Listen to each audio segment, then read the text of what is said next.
May kasabihan po na kapag bumibisita sa mga tourist spot, take nothing but pictures, kill nothing but time, and leave nothing but footprints. Pero ang mga simpleng habiling ito, tila lumalaking hamon sa harap ng lumalakas na turismo sa ating bansa.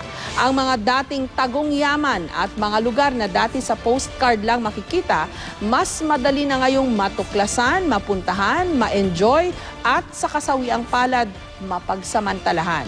Hindi lamang mga tanawin ang minsay nababago. Sa pagdami ng dumadaloy na pera sa mga komunidad, pwedeng may kaakibat na pagtaas ng kriminalidad at polusyon.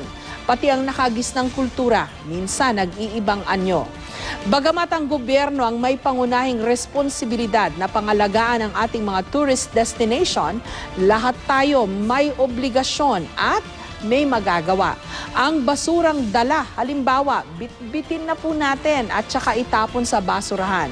Pero wag po tayong mag-uuwi ng anumang yaman na ating aabutan sa mga tourist spot, gaya ng seashells, halaman, bulaklak o kahit bato pa yan.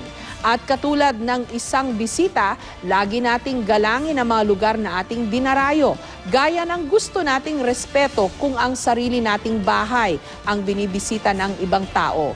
Mga simpleng gawain pero malaki ang may tutulong para sa angking ganda ng ating likas yaman, mapangalagaan.